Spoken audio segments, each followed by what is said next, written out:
સાબરકાંઠા જિલ્લામાં બાઇક સવાર બે લોકો પાણીના પ્રવાહમાં તણાયા હોવાની ઘટના સામે આવી છે। વડાલીના કુબાદ રૂલ મોરડ તરફ પાણીના પાસેનો એક કોઝવે વચ્ચેથી પસાર થતા કોઝવે પરનો બનાવ। કોઝવે પરથી પસાર થતા બાઇક સવાર બે લોકો પાણીના પ્રવાહમાં તણાયા। ફાયર બ્રિગેડની ટીમ અને પોલીસ ઘટનાસ્થળે પહોંચી। બે વ્યક્તિઓ પૈકી એક વ્યક્તિ સલામત છે તો અન્ય એક વ્યક્તિની શોધખોળ હાથ ધરાઈ છે। ગત રાતથી આજે વહેલી સવાર સુધી રેસ્ક્યુ કામગીરી શરૂ કરાઈ છે। જિલ્લાની વધુ ફાયર બ્રિગેડની ટીમની મદદ લેવાઈ છે। સવારે પાણીના પ્રવાહમાંથી બાઇક મળી આવી। કોઝવે પરથી પસાર થતા બે બાઇક સવાર તણાયા હોવાની ઘટના સામે આવી છે। એકનો બચાવ કરાયો છે, અન્ય એક બાઇક સવારની શોધખોળ શરૂ છે। વડાલીની આ ઘટના ફોનલાઈન પર સંવાદદાતા ઈશાન જોડાઈ ચૂક્યા છે। ઈશાન, એકની શોધખોળ કરવામાં આવી રહી છે, હાલ શું વધુ વિગત? ચોક્કસ કે સાબરકાંઠા જિલ્લામાં ઈડર અને વડાલી સહિતના વિસ્તારમાં ભારે વરસાદ વરસ્યો હતો, જે વરસાદના કારણે નદી નાળામાં પાણીની આવક થઈ હતી। નોંધનીય છે કે રાત્રિ દરમિયાન જે બે બાઇક ચાલકો આજે કોઝવેમાં ફસાયા હતા અને કોઝવેમાં ફસાયા હતા, જેના કારણે રાત્રિ દરમિયાનથી જ રેસ્ક્યુ હાથ ધરવામાં આવ્યું હતું। તો વહેલી એક વ્યક્તિ સહી સલામત બહાર નીકળી ગયો હતો, તો અન્ય એક વ્યક્તિની શોધખોળ રાતથી શરૂ છે। સાથે વહેલી સવારે બાઇક મળી આવી છે અને અત્યારે હાલ અંદર ફાયર બ્રિગેડની ટીમની પણ મદદ લેવામાં આવી રહી છે। જી ઈશાન, આભાર માહિતી બદલ। તો અન્ય એકની શોધખોળ શરૂ છે, એક સહી સલામત રીતે બહાર કઢાયો। સાબરકાંઠાના ઉપરવાસમાં અને રાજસ્થાનમાં ભારે વરસાદથી વિજયનગરની સુકલી નદીમાં પૂર આવ્યું છે। વિજયનગરના ગ્રામ્ય વિસ્તાર ખારીબેડી, નવા ભગા સહિતના રાજસ્થાનના ઉપરવાસમાં ભારે વરસાદ થયો।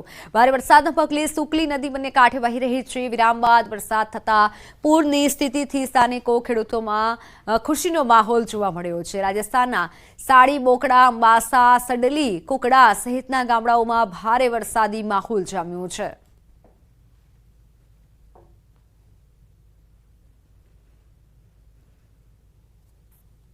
સાબરકાંઠાના વિજયનગર ઈડર રોડ ઉપર દુર્ઘટના। વણજ ગામ પાસે કાર રોડની પાસેની પાણી ભરેલી ચોકડીમાં ખાબકેલી મળી આવી। પાણીમાં પડેલી બિનવારસી કાર મળી આવતા અનેક તર્ક વિતર્ક સર્જાયા।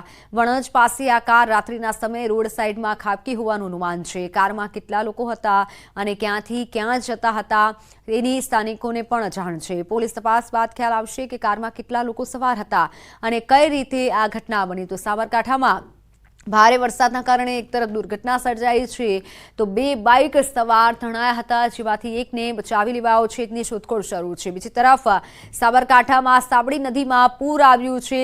સુખલી નદીમાં ઘોડાપૂરના કારણે પૂરની પરિસ્થિતિ સર્જાઈ છે। તો બીજી તરફ સાબરકાંઠામાં પાણીના તેજ પ્રવાહમાં કાર તણાઈ હતી।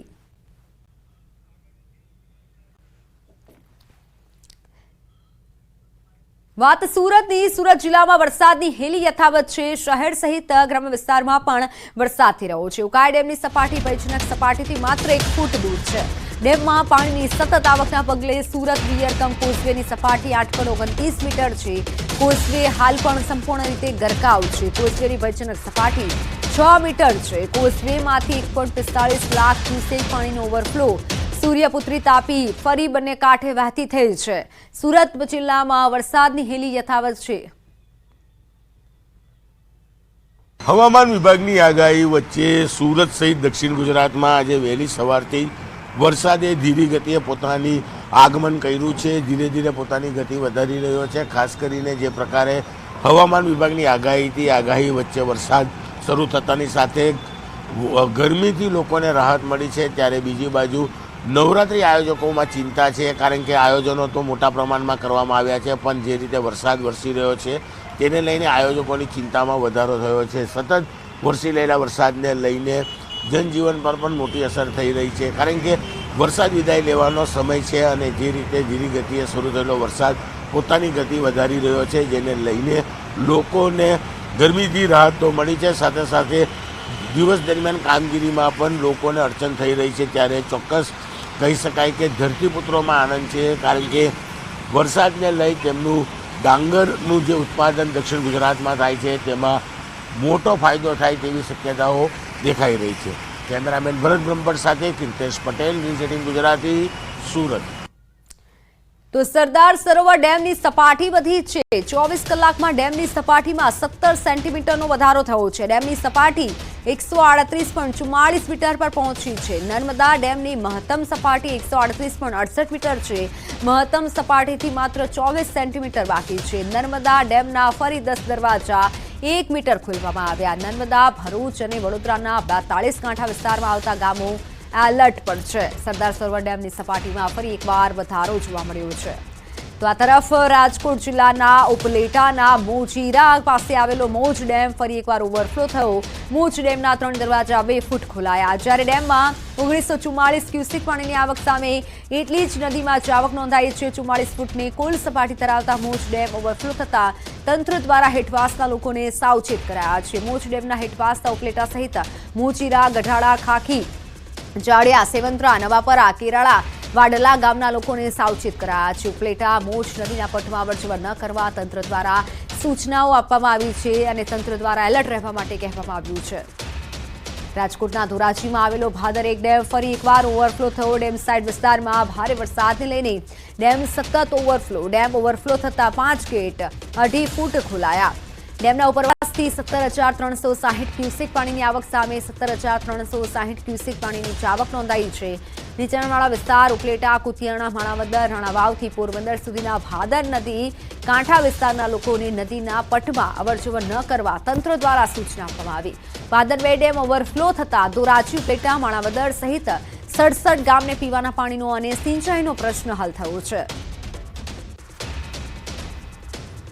જૂનાગઢના માણાવદરના બાંટવા ખારા જળાશયમાં પાણીની આવક વધી છે. ડેમના 4 દરવાજા 0.60 મીટર ખોલવામાં આવ્યા. ડેમના પટમાં કોઈ અવરજવર ન કરવા તંત્ર તરફથી સૂચનો કરાયા. સાવચેતી રાખવા માટે તંત્ર દ્વારા સૂચના અપાઈ છે. માણાવદર તાલુકાના વલગામ, કોડવાવ, એકલેરા, સમેગા ગામને એલર્ટ કરાયા છે. તો જૂનાગઢમાં 4 ડેમ ખોલી અને પાણી છોડાયું છે. ભલગામ, કોડવા, એકલેરા, સમેગા ગામને એલર્ટ અપાયું છે. 24 સેન્ટીમીટર જ હવે આ ડેમ બાકી છે. મોજ ડેમ પણ ઓવરફ્લો થયો છે. તો રાજકોટમાં પણ એવી પરિસ્થિતિ છે. ડેમ ઓવરફ્લો થયો છે. રાજકોટનો ભાદર 2 ડેમ ઓવરફ્લો થયો છે અને બાંટ વાખરા ડેમ પણ ઓવરફ્લો થયો છે જૂનાગઢમાં. તો આ 4 ડેમની પરિસ્થિતિ છે. જો કે તંત્ર તરફથી આસપાસના ગામ લોકોને એલર્ટ કરી દેવાયા છે, સૂચનો આપવામાં આવ્યા છે. સાબરકાંઠાના હિંમતનગરના ગૌમોર શૈક્ષણિક સંકુલમાં આપઘાતનો બનાવ સામે આવ્યો છે. બીસીએના અંતિમ સેમેસ્ટરમાં અભ્યાસ કરતા વિદ્યાર્થીએ 3જા માળેથી કૂદકો માર્યો. જોકે વિદ્યાર્થીને હોસ્પિટલ ખસેડાતા તેનું સારવાર દરમિયાન મોત નીપજ્યું. વિદ્યાર્થી સંકુલના 3જા માળેથી છલાંગ લગાવતો હોય તેવો સીસીટીવી વિડીયો સોશિયલ મીડિયામાં વાયરલ થયો. બીજી તરફ મૃતકના પરિવારજનોએ ઘટનાને લઈને કાર્યવાહી નહીં કરવાનું નિવેદન આપ્યું.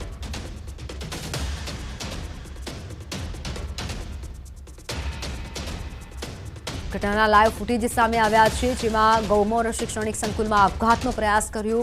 બીસીએના અંતિમ સેમેસ્ટરના છાત્રનો આપઘાત અને આ વિદ્યાર્થી હાલ મોતને ભેટ્યો છે. કૂદકો મારીને આપઘાતનો પ્રયાસ કર્યો. 3જા માળેથી છલાંગ લગાવી આપઘાત કરી. આપઘાતનો સમગ્ર બનાવનો વિડીયો સોશિયલ મીડિયામાં વાયરલ થયો છે, જેમાં કુંડા ઉપર ચડી અને આ વિદ્યાર્થી આપઘાત કરી લે છે. બનાસકાંઠાની દાંતીવાડા તાલુકાની પ્રાથમિક શાળાના એક શિક્ષક સામે વિદ્યાર્થીને માર મારવાનો આક્ષેપ થયો છે. ધોરણ 8ના વિદ્યાર્થીને શિક્ષકે માર માર્યાનો આક્ષેપ છે. દાંતીવાડા તાલુકાની પ્રાથમિક શાળાની આ ઘટના. પીડિત વિદ્યાર્થીના વાલીએ દાંતીવાડા પોલીસ મથકે રજૂઆત કરી. 1 વર્ષ અગાઉ પણ અશોક ચૌધરી નામના શિક્ષકે માર માર્યો હતો, જે બાદ માફી પણ માંગી લીધી હતી. ગઈકાલે તમામ વિદ્યાર્થીઓને મારવાનો આક્ષેપ કરવામાં આવ્યો છે. દાહોદમાં સ્કૂલ આચાર્યની કરતૂત બાદ વિદ્યાર્થીઓના વાલીઓમાં પણ હવે ભારે ચિંતા જોવા મળી રહી છે. અમે સ્કૂલમાં બેઠા હતા ત્યારે અશોકભાઈ સાહેબે આવીને અમને બીજા રૂમમાં બોલાવીને અમને ત્યાં લઈને જઈને અમને ધમકી આલીને તેમને અમને બહુ જ માર્યા. રાતે અમે સૂઈ પણ નથી શક્યા. તો ગઈ સાલે એને માર્યો તો તેમને મારી માફી માગી હતી, તો અમે લેટ ગો કર્યું. આ વખતે પણ વચ્ચે માર્યો તો મેં એવું કશું કર્યું, હલકે ફરી માર્યો. એવા અન્ય છોકરાઓને કેટલોને માર્યા. એને કોઈ છોકરાના માતા પિતા બીજા નથી, ખાલી હું પાલન પોષણ કરું છું, બરાબર. તો આવા શિક્ષકો બેમ રીતે મારે છે, તો આવા શિક્ષકોને કંઈક પાઠ પોલીસે ભણાવવો જોઈએ. નકર આ તો કોઈને મારી નાખશે તો કોઈનું સંતાન ખોવાઈ જશે. ક્લાસ 1 સરકારી નોકરીની લાલચ આપી કરોડોની ઠગાઈ. અમદાવાદ ક્રાઇમ બ્રાન્ચમાં 4 શખ્સો સામે ફરિયાદ નોંધાઈ. નોકરી અને ગન લાયસન્સ આપવાના બહાને 3,44,99,000 પડાવ્યા. જીપીએસસીની નોકરીના બનાવટી નિમણૂક પત્રો પણ આપ્યા. નોકરીના બનાવટી નિમણૂક પત્રો આપી ઠગાયા છે.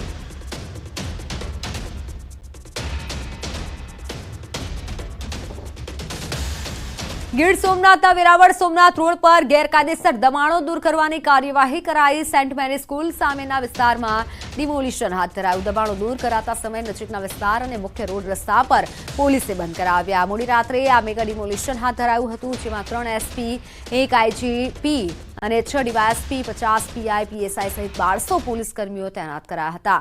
તો દેખાવો કરતા અંદાજે 70 લોકોની અટકાયત પણ કરાઈ હોવાની ચર્ચા છે. ગીર સોમનાથમાં મેગા ડિમોલિશન કરાયું છે. એક્સક્લુસિવ દ્રશ્યો સામે આવ્યા છે. વેરાવળ સોમનાથ રોડ પર જે ગેરકાયદેસર દબાણો હતા તેને તોડી પડાયા છે. મોટી માત્રામાં પોલીસ કાફલો પણ ખડકી દેવાયો હતો. મેગા ડિમોલિશન હાથ ધરાતા ઘણાની અટકાયત પણ કરવામાં આવી છે. જોકે પોલીસ દ્વારા તમામને સહયોગ આપવા માટે પણ સૂચના આપવામાં આવી છે. વેરાવળ સોમનાથ રોડ પર મેગા ડિમોલિશનની કાર્યવાહી કરાયું. સેન્ટ મેરી સ્કૂલ સામેના વિસ્તારમાં જે પણ ગેરકાયદેસર દબાણો હતા તેને દૂર કરાયા છે. બુલડોઝર ફેરવાયું છે. આ તમામ ગેરકાયદેસર બાંધકામ પર એક્સક્લુસિવ દ્રશ્યો સામે આવ્યા છે. તે તમામ ગેરકાયદેસર બાંધકામોને તોડી પડાયા છે. સેન્ટ મેરી સ્કૂલ સામેના વિસ્તારમાં દબાણો તોડી પડાયા છે. જોકે મોટી માત્રામાં પોલીસ કાફલો પણ તૈનાત કરાયો હતો અને અટકાયત કરવામાં આવી છે. જે પણ આ કામમાં અડચણ આપી રહ્યા છે તે તમામની પોલીસે અટકાયત કરી છે. ઉચ્ચ પોલીસ અધિકારીઓ પણ ઘટના સ્થળ પર પહોંચ્યા હતા. ફોનલાઈન પર સંવાદદાતા દિનેશ જોડાઈ ચૂક્યા છે. દિનેશ, એવા કેટલા દબાણો હતા જેને તોડી પડાયા? બિલકુલ, ખાસ કરીને મોડી રાત્રે ગીર સોમનાથ જિલ્લાનું એટલે કે મુખ્ય મથક વેરાવળ થી લઈ અને સોમનાથ મંદિર તરફ જતાના જે રસ્તો છે તેના ઉપર ડેમોલેશન હાથ ધરવામાં આવ્યું હતું. ને આ ડેમોલેશનમાં અનેક પોલીસ અધિકારીઓ હાજર રહ્યા હતા. જોકે હાલ આ ડેમોલેશન છે તેમને લઈને વેરાવળની અંદર થોડો માહોલ તંગ છે, પરંતુ વેરાવળ શહેરની અંદર જતા જે તમામ રસ્તાઓ છે તેમને હાલ પોલીસે બંધ કરવામાં આવ્યા છે. જી બિલકુલ, તો મેગા ડિમોલિશન ચુસ્ત પોલીસ બંદોબસ્ત ગોઠવાયો છે. આભાર દિનેશ સમગ્ર માહિતી બદલ. વડોદરામાં વિશ્વામિત્રી નદીના કિનારે કરવામાં આવેલા દબાણોને દૂર કરવાની કાર્યવાહી શરૂ કરાઈ છે. 13 જેટલા દબાણકર્તાઓને નોટિસ આપ્યાની અવધિ પૂરી થતા કોર્પોરેશને દબાણો તોડી પાડવાની કામગીરી શરૂ કરી. દબાણ શાખાની ટીમે પોલીસને સાથે રાખી 6 જેટલા જીસીબીની મદદથી અગોરા મોલના ક્લબ હાઉસ અને રિટર્નિંગ વોલને તોડી પાડવા કામગીરી કરી. જોકે સ્થાનિકો હજી પણ કોર્પોરેશનની કામગીરીથી અસંતુષ્ટ છે, તો કોંગ્રેસે પણ કોર્પોરેશનની કામગીરીને દેખાડો પૂરતી હોવાનું ગણાવ્યું છે. અમારો તો એટલું જ દબાણ છે કે એમની જે મોલની જે ઝોન ફેર કર્યું છે, જે વિશ્વામિત્રી નદીને જે જીડીએસ પ્રમાણે કે આ નદીથી પટ્ટી તમારે 30 મીટરનું અંતર છોડીને બાંધકામ કરવું જોઈએ.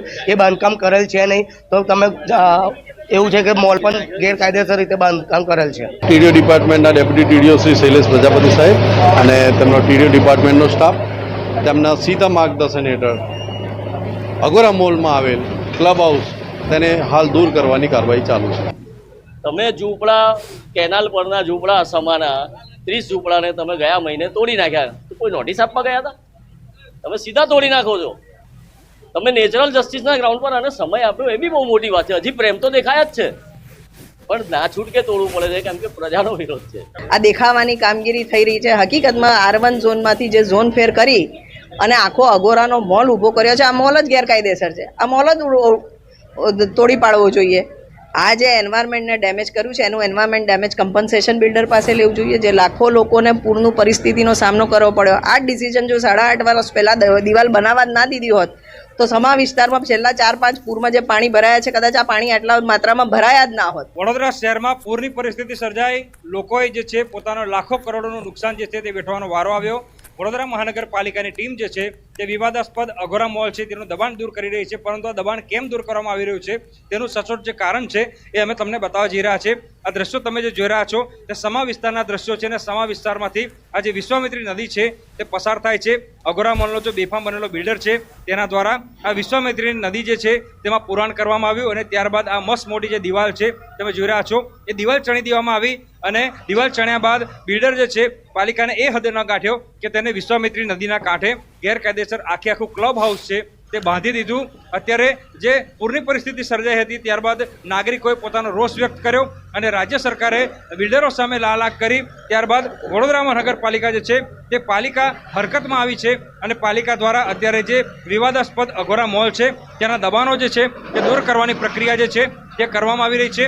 દ્રશ્યો તમે જોઈ રહ્યા છો, ત્યાં ક્લબ હાઉસ છે કે જેને તોડવા માટે કોંગ્રેસ દ્વારા અને વડોદરા શહેરના જે નાગરિકો છે તેમના દ્વારા અનેક વખત રજૂઆત કરવામાં આવી હતી, પરંતુ જે ટેબલ નીચે વ્યવહાર કરતા પાલિકાના અધિકારીઓ અને સત્તાધીશો છે તેમને આ દબાણ જે છે તે દેખાતું ન હતું. પરંતુ નાગરિકોનો રોષ પારખી ગયેલા જે સત્તાધીશો છે તે હવે જાગ્યા છે અને જે બેફામ બનેલા બિલ્ડરો છે તેમના દબાણો જે છે તે દૂર કરવાની પ્રક્રિયા જે છે તે કરવામાં આવી રહી છે.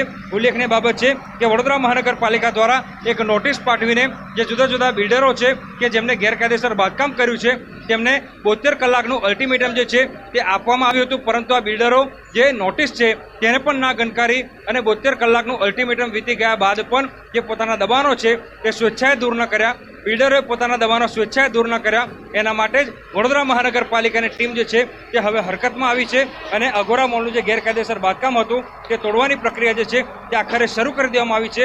અને પાલિકાએ જ્યારે આકરું વલણ દાખવ્યું છે અને નાગરિકો પણ રોષે ભરાયા છે ત્યારે ગેરકાયદેસર બાંધકામ કરનારા જે બેફામ બનેલા બિલ્ડરો છે તેઓની અંદર ફફડાટ જોવા મળી રહ્યો છે. હાર્દિક દીક્ષિત, ન્યૂઝ 18 ગુજરાતી, વડોદરા. તો સુરતના કતારગામ વિસ્તારમાં મહાનગરપાલિકાની દબાણ તોડવાની અપાયેલી નોટિસનો સ્થાનિકોએ વિરોધ કર્યો. કતારગામ મગનનગરમાં 2 રહીશો દ્વારા જિલ્લા કલેક્ટરને આ બાબતે રજૂઆત કરવામાં આવી. કલેક્ટર કચેરી ખાતે વિરોધ કરાયો.